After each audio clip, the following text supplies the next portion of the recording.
Always takes a second for me for whatever reason. We are live. There it is. Hello, everybody, and welcome into this AFC South show 244 as we're doing wild card reactions to the AFC South teams that played. That, of course, being the Jags and the Texans. So, my name is Curtis. You can catch me over at That Real Texas Team podcast. Up at the top right, we've got Eric. He's 1/3 of Third and Teal. You can also catch him at Let's Talk the Video Files on YouTube. Make sure you go over there, like, subscribe. And then our gentleman down here at the bottom, one half of Titans Table for Two, Andrew, holding it down, talking all things Titans. Gentlemen, appreciate you coming on this evening. Generally, did the wild card round go as you expected? Hell no. Gotta put it on out there. Hell no. Not for us anyway. Yeah, I expected it to be a really close game. And I expected Cam Little to be the difference maker, but I didn't realize him missing it would be the difference. Yeah. Mm. Well, Yeah. yeah. I mean, it's you live by the kick, you die by the kick. I'm waiting on that to bite us in the ass, the Fair Baron, but so far, hadn't mattered yet. So far. Yeah. Well, Cam said he was trying to kick it to adjust for the win, and he said he felt he hit it good. He just didn't adjust enough for the win. So it is. But that was a 6-point swing? Yeah. Basically. Yeah. What up, CJ Hunter? How you doing? All right, CJ Hunter. Yeah. So well, look, Andrew. Obviously, the Titans and the Colts didn't play this weekend, so let's talk about the coaching hunt, 2025. Man, y'all got a lot of people out there, don't you? They are casting a wide net. I don't think they're done. I could see Campanelli getting an interview request. Like they're interviewing just about anybody. You can't have him. Can't have him, but I don't mind. I mean, I wouldn't be surprised if they request an interview. This is the list of candidates. What's up, Devil Dog?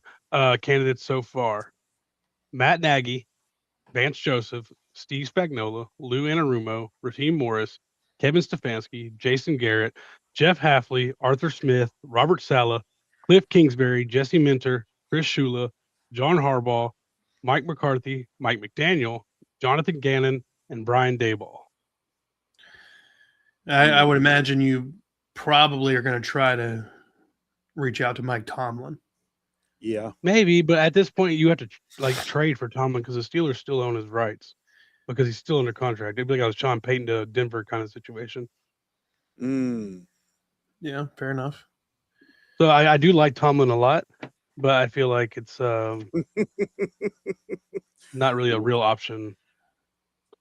Yeah, but I mean, there's definitely names on here where you're like, okay, they're just kind of picking brains. I feel like trying to gather as much information as they can.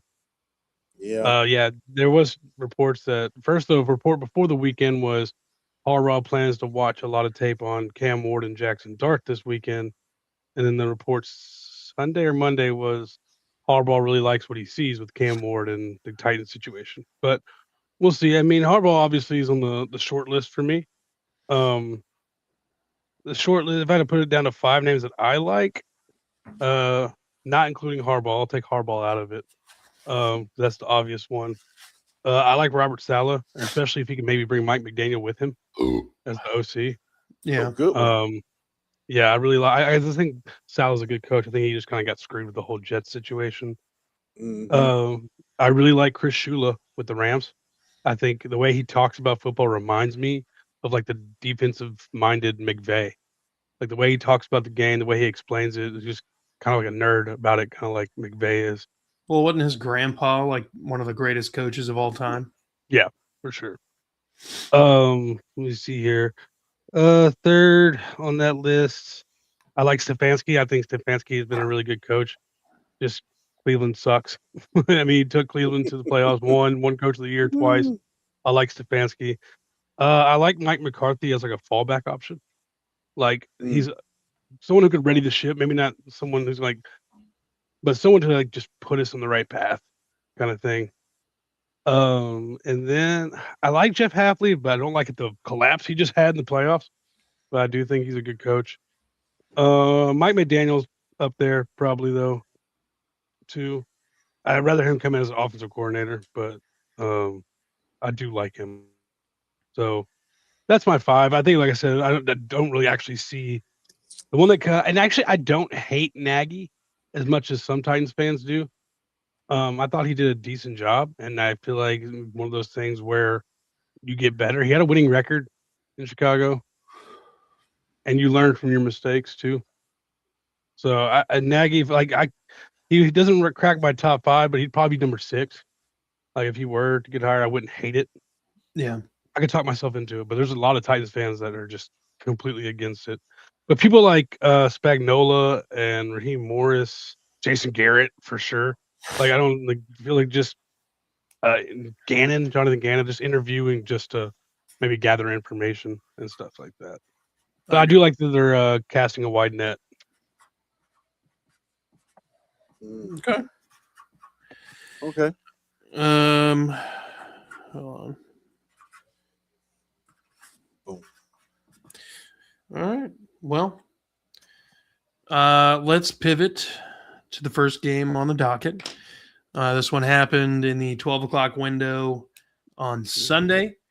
This would be the Buffalo Bills at the Jacksonville Jaguars. Eric, I'll let you take it away from here. Actually, Andrew, did you have score predictions? Yes. Isaiah said 31-24 Jacksonville.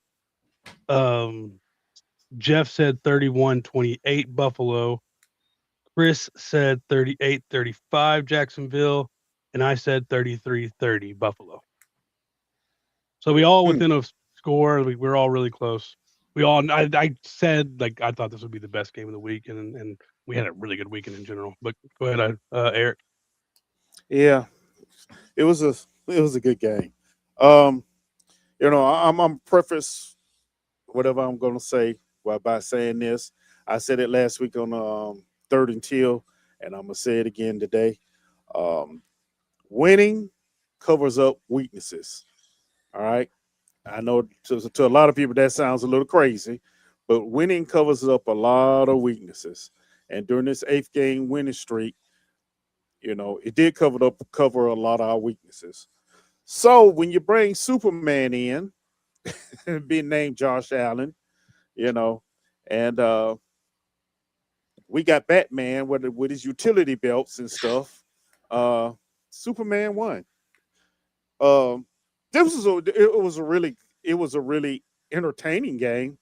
I think what a lot of people fail to remember is this is a first-year coaching staff, first-year coach, and some of the decisions that were made during the game, you can question now. Well, question during the game, as in when we got the fumble off the kickoff, and we went down and we went for fourth and 2, and we decided to go for the first down instead of kicking the 3 points, which turned out to be, honestly, the difference in the game. Because from after the first quarter, it was 3-0 Buffalo. From that point on, the game was even score-wise. If you go and look at the periods, each team scored the same in each period, except for the first period.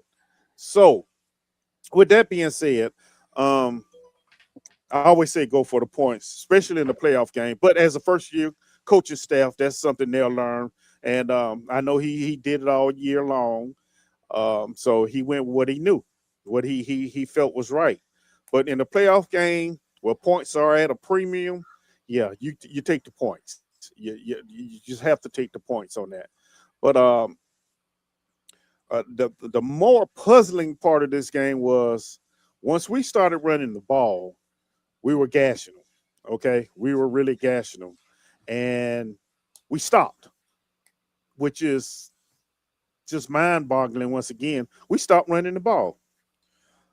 Travis Etienne had 10 attempts for 67 yards. Tootin had 4 attempts for 51 yards. I mean, so we were moving the ball, running it, but for some reason we got, as Jeff, you like to yell, we got pass happy for some reason. And that really, I think, hurt us more than anything. And the other problem was we had Walker Little. Uh-oh, somebody got a phone call coming in. We had Somehow the Find My iPhone thing was going off. Found we it. had Yeah. we had Walker Little in at left tackle because Cole Van Lennon was hurt, and I think you saw the difference in trust when it came to Trevor, as far as Van Lennon being at left tackle and Walker Little being at left tackle, because Trevor just didn't look the same as he looked through the last 8 games. He just didn't look the same. And Bosa was really putting pressure on him from that end. So it was, yeah, it was one of those games. But honestly, it was a pretty even game. You want to be honest with you, it was a pretty even game. It was a couple of plays here and there. Cam Little missing a 54-yarder at the end of the half. That's another 3 points we left out there on the field. So between taking the points in the first quarter on the fourth, instead of going for 4 for 2, and kicking that 54, making that 54-yarder, that's 6 points we left on the field right there. You know, that's 6 points. But you have to give it to Josh Allen, man. You know, because we held Cook to 45 yards, I think it was, rushing. Something like that, 45, 46 yards rushing, 46 yards rushing. Okay, so as far as their run game, it was basically non-existent. But as I said before, winning covers up weaknesses. And all year, our weakness has been running a soft zone. And instead of having a veteran quarterback like Josh Allen, he just nickeled and dimed us all the way through. There go that man. There you go. Yeah, Josh Allen, he just nickeled and dimed us down until we made a mistake in the secondary, and they capitalized. You know, as I like to say, as I said, last Friday. Anyway, last week on Third and Till,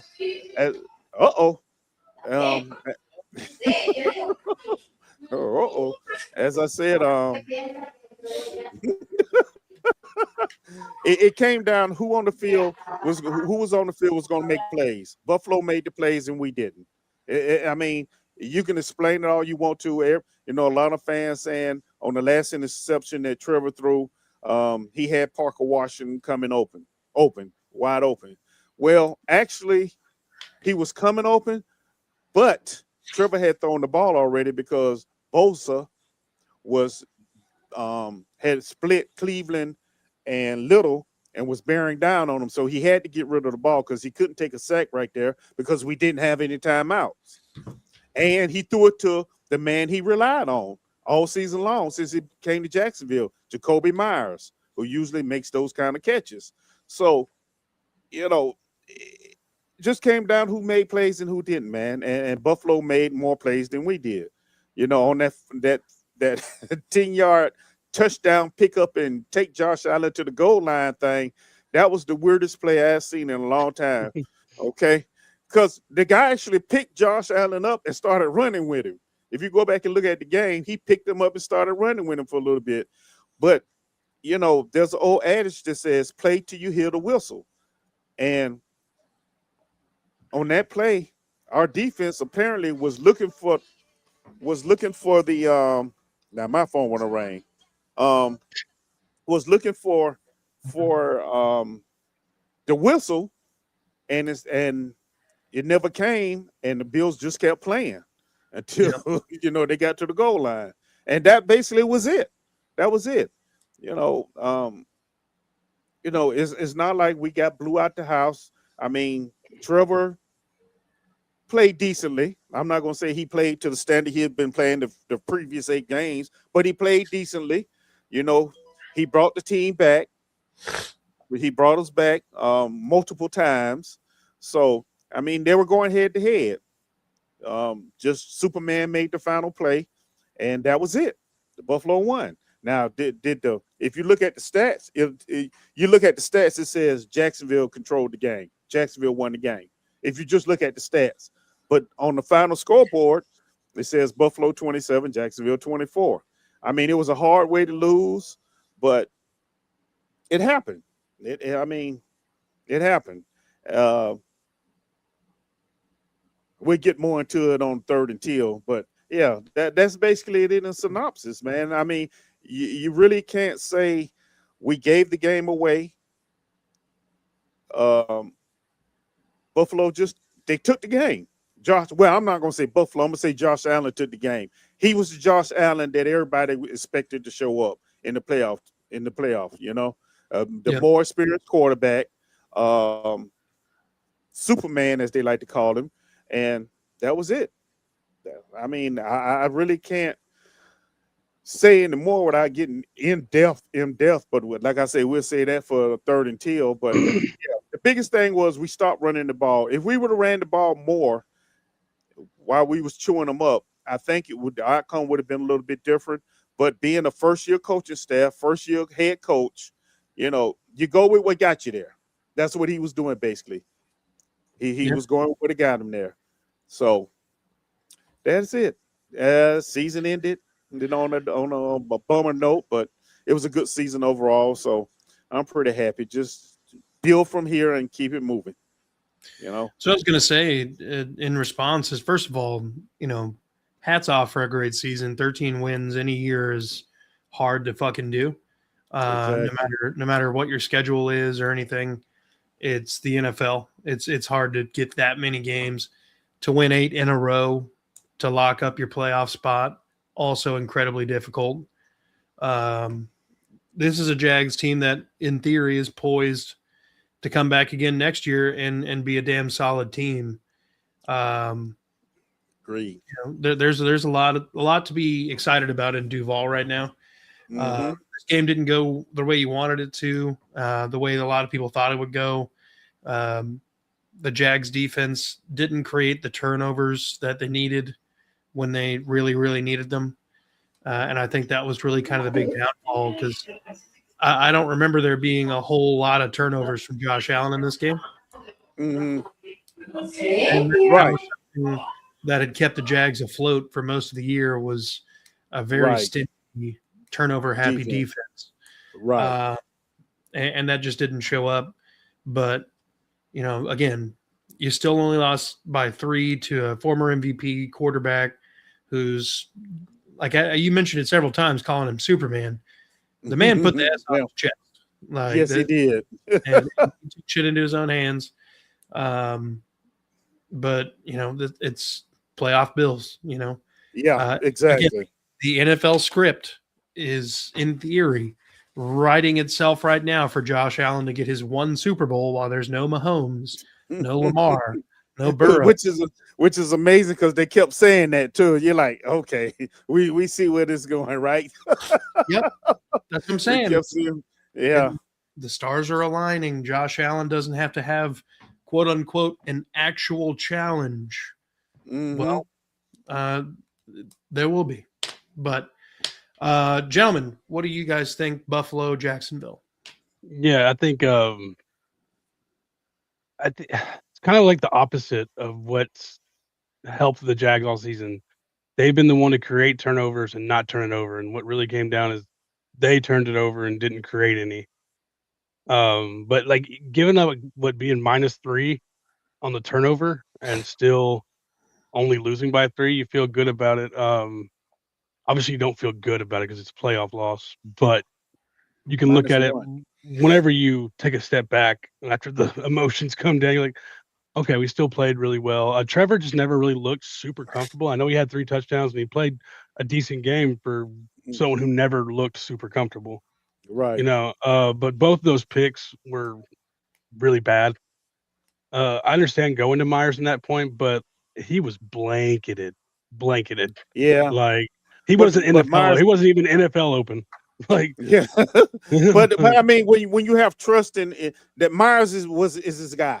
Okay. I understand having a go-to guy for sure. Yeah. And when he's in trouble, Strange not available, that's who he went to. And yeah. Man, that first interception, I don't know what the hell Trevor was looking at on that one. He got baited good on that one. But Devil, you always got something to say. Sit in front of that mirror in your basement in your tidy whities and be quiet. The last one, Yeah, you can count it, but I really don't count it. He was, at that point, you was trying to get the ball down, and Yeah. he was being pressured by Boza. So, but like I said earlier, I think Trevor didn't have as much faith in Walker Little being that left tackle as he did in Cole Van Lennon. So he rushed a lot of throws also because of that, I do believe. Just because he didn't have that faith and that You mentioned trust. Bosa, but like Gregory Rousseau was all over that field too. He was Right. all over that field. Oh, But yeah, I number think 20, number you feel 27.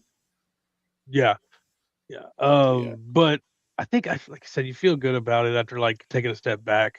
You feel good about the future. I think you have a really good team. Like, and I know we've talked like joked around about it, but I mean, you really hope that you can keep Campanelli on this staff as long as possible because what he's done with that defense is, amazing. And they got a lot of guys tied up too. I mean, they think on the defense they got Devin Lloyd, about it coming free. So, you like what they've got. Parker Washington has really just gotten better and better over the last 2 years too. Yeah. Which is awesome because the way they traded for Myers, Washington stepped up because the way BTJ really took a step back this season. Right. You needed those guys. So overall, great season by the Jags. Nothing to hang your hat on. And I think the future is bright down there. And I really love that reporter that was talking to Liam Cohen and screw everybody Oh who was man. talking trash about her. You know what? And I'm going to say it. That was needed at that time. I don't care what nobody said. That was You told needed. Cohen needing to hear that. Yeah, because you can see the hurt in his face as he was trying to answer them questions. Because he was down as well. So that was needed at that time. And like you said, screw what the main media said, whatever. Okay, but that was needed, and I'm glad she said it because I think a lot of us Jags fans needed to hear that as well because we really wasn't feeling well after that. Yeah, we really weren't. We should all be so fortunate as to have whatever her name was. Basically, just Lynn kind Jones. of Lynn Jones needs to be in all of our corners, just constantly like, you did good today, sugar. I know I have days. That everybody auntie now. Everybody auntie now. Yeah, but yeah. So that was the game. I mean, it was a tight game. It was an entertaining game. Really good game. But yeah, like I said, the more experienced quarterback won. You can't take it from him. And that's really what I said on the preview show. I was like, I like the Jags as a team better, but I'm leaning into Josh Allen's playoff experience, and that's why I gave them the 3-point nod. Yeah, was because he's just been in these games, and like he's lost one game in the playoffs. It's not Patrick Mahomes, I think. And then the old Jaguar killer that a lot of he used to do it when he was in Houston, Brandon Cooks. He always comes up with one or two plays out of nowhere. Because you basically forget about them. So you're like, here we go. I mean, a couple of busts in the secondary, but a lot of it was because of Josh Allen's experience. So, hey, it is what it is, man. We're on the couch with everybody else now. Yeah, Jeff, what do you think? I mean, just like Andrew, I called Buffalo by 3, and for the same reason. It just kind of depended on it was kind of a toss up for me, but I was just like taking Josh Allen, that experience, and expecting that version of that Superman Josh Allen. And Eric, I'm going to ask a favor of you. I need you to go on to 3rd and Teal and talk to your boy Isaiah for a minute. Trevor was good. He wasn't great. Like that. I'm just. What I said, he was decent. I'm calling him like. No. I'm saying Isaiah got in our chat. Trevor Lewis was great. If he was great, y'all win. He was decent. Decent, not great. Yeah, right. Great. Right. If he wanted great, it was on the other side of the field. He didn't do a CJ Stroud, but I mean he was decent. You mean win? Okay. No. He earned but we ain't gonna go there. Project. I know. It was Trevor. I mean, he was good. I mean, I'm not saying he was terrible, but I mean, he wasn't great. Yeah. Great was on the other side of the field. I mean, Josh Allen had 9 different receivers. He did exactly what he needed to do. He spreaded the ball around, and they finished drives. It's just something Jacksonville didn't do a whole lot of, and well, I mean they did, but not as much. Yeah, not as much as they needed to. Well, And they the didn't take one the ball that away like they're supposed to. yeah, well, if we kick the field goal instead of going for it on 4th and 2, it's a different game. I called that It's too. a different game. We go up 10-3. Did not text saying kick the field goal. Yeah.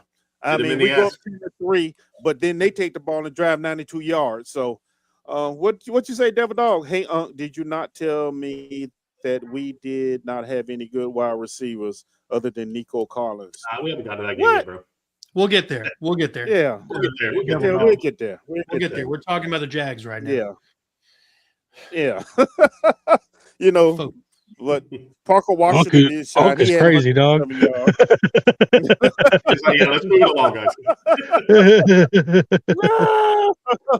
That's our Unc, dog.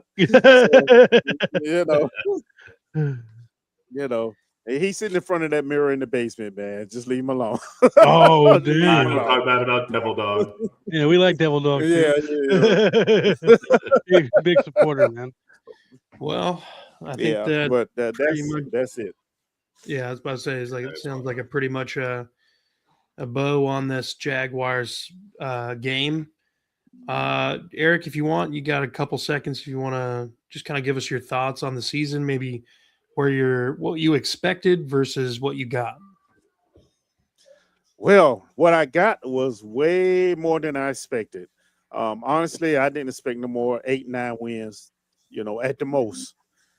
Coming off last year, and I would have been happy with that. That's 9 wins. Okay, it's a winning season. We build from there. To go 13, get 13 wins, especially after the debacle down in Houston. Oh, I'm elated. There's a fight. There's a fight in this team. It's being built the right way. Oh, look at the puppy.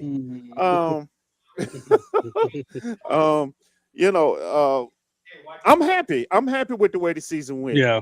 I mean, any Jacksonville fan, if you're not happy with the way this season went, yeah, something wrong with you. Now, I'm not particularly happy the way it ended, And you know what it is about the way it ended? It's the suddenness of it.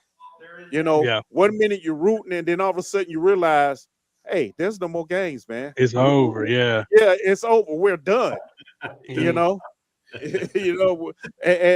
I think that's when it kicks in, especially the next day, especially when you're doing pods like this, you're like, oh man, it's over. God dang, we done. Yeah. But overall, man, I'm more than elated and happy with the way the season went, and we'll be all right. That's called smart ass. Yeah, smart ass. I think, for sure. Going into the season, rookie coach, you're still trying to figure out what you have in Trevor. I think, definitely went over expectations. Yeah, without a doubt. Yeah. Yeah. Well, all right. Let's pivot to the other game of the weekend that pertains to us. Houston goes up to Pittsburgh and puts the belt to ass from a defensive perspective, 30-6. This is about as thorough of a defense shutting down another team as you could possibly get. CJ Stroud literally did about everything he could to throw the game, and the Steelers couldn't do shit. No. They had 3 turnovers and had 3 points off of turnovers, went 0 for 2 in the red zone, were sacked 5 times, if you maybe more if you include the intentional grounding.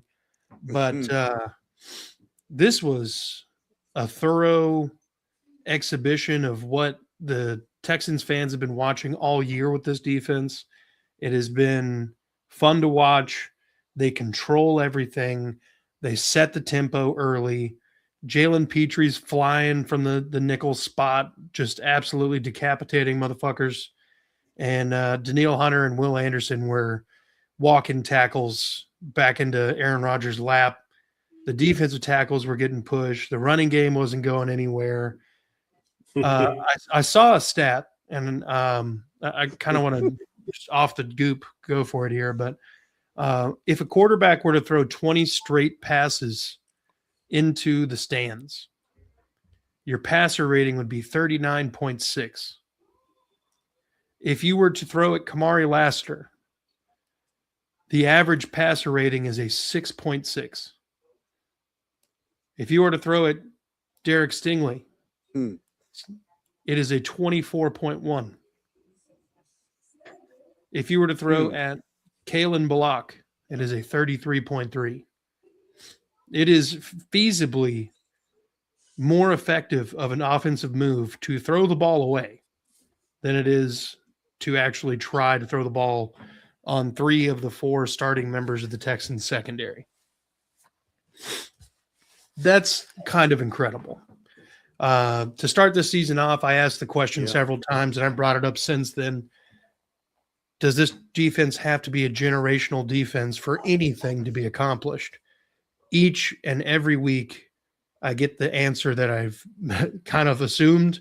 Yes, it does. It has to absolutely. Yes, it does. It has to. I think we all agree with that. Would you trust the Texans? Yes. If they had to lean on the offense and CJ Stroud right now? No, I'm not. No. CJ's got some sort of mental gymnastics he's trying to do or something, overthinking the hell out of everything. He's scared to run the ball. He's trying to play hero ball. A couple of the situations, he's trying to hold the ball a little bit longer so that somebody else can get open. My first thought is the flea flicker play where Woody Marks holds onto the pitch too long, finally gets it to CJ. Jaden Higgins is open, but CJ doesn't have enough time to get him the ball, causing a fumble, which I think was caught by one of the defensive linemen on that one. Probably the worst interception of CJ Stroud's career. There's an open running lane. Maybe he doesn't get the first down, but at least he doesn't turn the ball over in the red zone on that first drive of the second half. Woody Marks, a shining star in this game on offense with over 100 yards for the first time all season. One of the better offensive line performances of the year, even though CJ was sacked 3 times. A lot of that was him holding on to the damn ball or moving up into the pressure. The level of regression that happened from week 18 to this game is just unheard of. But if you can have a quarterback get sacked 3 times, fumble 5 times, throw one interception, and you still win by 24. Yeah. You know what I mean? Yeah. If in the alternate universe where CJ Stroud didn't throw that pick and had no fumbles, Houston won that game 51-6. Like it would have been, we would have had Davis Mills in at halftime. That's just what it is. Yeah. But this was the matchup we wanted. It worked out well for us. Well, I don't know that Davis Mills solved Plus, Davis Mills, quarterback controversy. He just barely made it to Pittsburgh. His wife had a baby on Sunday, and he almost didn't make it. He had to get a separate. Let me ask you this question. What's up? Let me ask you a question. Hit me. When it comes to CJ running, right? Do you feel that his previous problems with concussions has kind of stopped him from running as much? Well, the first concussion he had was him getting sacked. The second one was on a run. I think he's scared to death of getting another concussion and going out of the game because Davis Mills came in and played well. I don't think he's scared of the actual hit. I think he's scared of what happens after. Davis Mills playing well, right, losing his job, exactly, because it's the NFL. Not for long if you keep fucking around. So I think that's realistically what it is more than anything. I mean, I mentioned it in the chat last night. He's overthinking it and he's afraid to run. That's 1000% his issue. If he just decides to run on half of those pass attempts that turned out to be sack fumbles, we're talking about an even wider point margin. There were a couple passes he overthrew because he's trying to bob and weave and do too much. And, he put too much fucking pepper on one pass to Nico Collins and then goes high and through his hands. It was probably the worst game I've seen CJ Stroud have in the playoffs.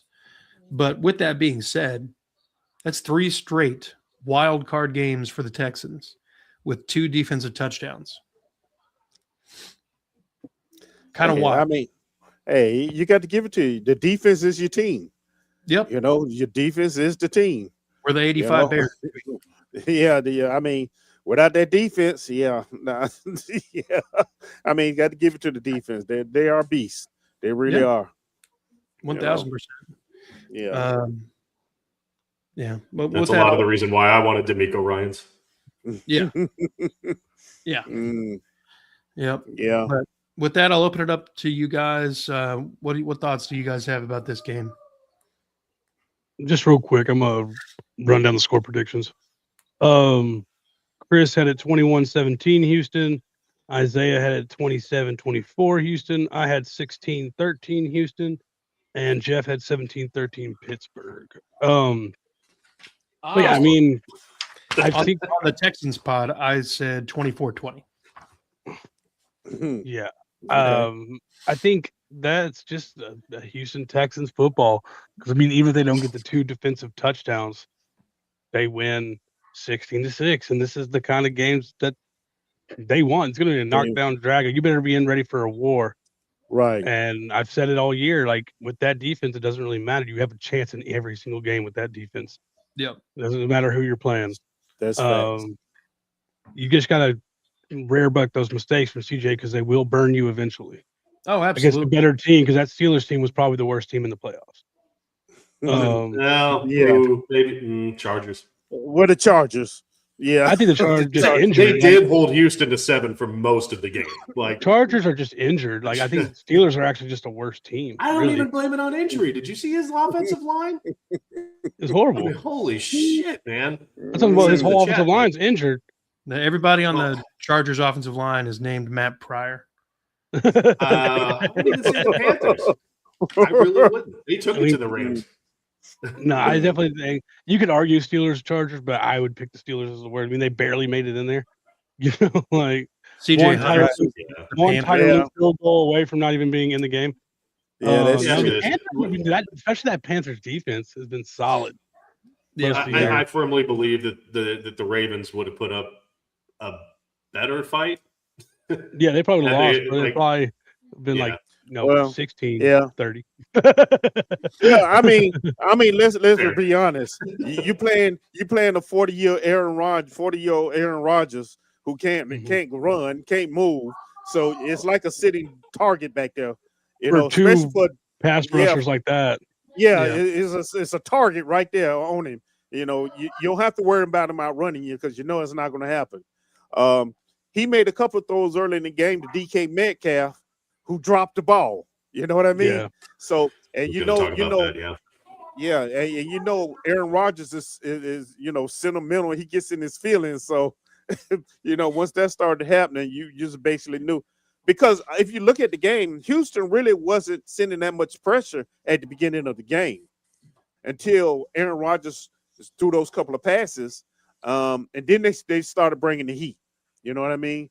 They started bringing the heat. So, the defense is legit though. You there's nothing you can say. You played Phillip Rivers. I know this, Devil Dog. I didn't play Phillip Rivers. No, I know what he mean. But I know what he means. I mean, Devil Dog. Really, it's the same equivalent, except for Aaron Rodgers had a stronger arm. As far as anything else, it's the same. Also, you got somebody who's been playing year in and year out, supposed to somebody. Right. But Yeah, the Steelers just aren't that good. Like that defense is getting really. Other than Joey Porter Jr., that defense is old as fuck too. Right, right. Like, Yeah. so I don't see that team. Speaking on the head coaching search vibe, like super desirable of a destination. You know, No, No. it's They have to it's make gonna have tough decisions. yeah, it's gonna have to be tore apart and rebuilt. It's gonna have to be. it's gonna. Yeah. It's just, Speaking it's of a, coaching search, the only thing they I'm have so going in pissed their off right way is legacy. I I'm love not how sure this is Tomlin- the year you want to be in. It's 9 teams fighting for all these coaches. Yeah. Right? If that No, I'm other quarterback- saying, like I said, if both Harbaugh and Tomlin become available, I'm going to be very pissed off that they stuck with Stuck. Oh. Oh. Yeah. It's not I a don't desirable know. position right now, so they probably wouldn't come here anyway. But Tomlin's a weird thing because technically, since he stepped down and didn't get fired, the Steelers own his rights. So if somebody wants him, they're going to have to trade for him. it's a Sean Payton thing. Yeah, Yeah. which would probably be at least a second-round pick, I'd imagine, to get Tomlin. hmm And you already don't have a first, so y'all probably wouldn't be making that trade anyway. We don't have Right. two first. Yeah, but talking about this year in general, you don't have. Yeah. Eric, what did Yeah. the Jags trade for Travis Hunter? Their first round pick this year. And like a second the year And the second, last year? Yeah. Okay. Yeah, that was it. That's what I thought. I couldn't remember. So neither one of you guys have a first round draft pick this offseason? No. Damn. Nope. Not Interesting. at all. Unless we make a trade or and move somebody that's worth the first round pick. But yeah, as of right now, no, we don't have What's any. BTJ's worth I now? think it's not a Second, first probably? round, maybe a second. Yeah, if we were trading, probably a second. But I think our first pick is number 59. Yeah, first 59, the second round. So Mm. yeah, Well, look, gentlemen, we've got a preview coming up for the divisional round at the end of the week. So we'll save all future talk for that. But I want to take a minute to appreciate you guys for coming on and talking ball. And Yep, Titans do have the most cap space. yes, hold on. Do you Sorry. guys have any closing comments?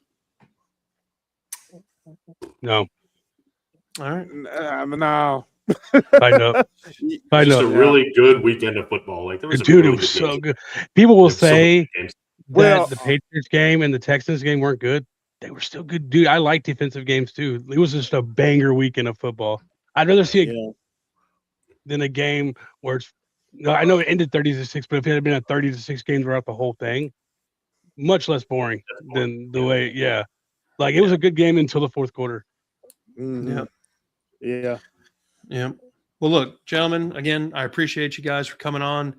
Everybody in the comments section, Brandon, CJ Hunter, anybody else that's out there, I appreciate you guys. Make sure you hit the like, subscribe button.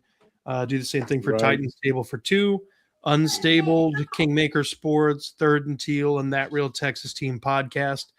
Duval, baby. And be good people. Fuck the Colts and the Cowboys And the Titans. and the Jags. Never the Titans. Never the Titans. Was never- It was. We'll see you in the preview, y'all. See you in a couple of days.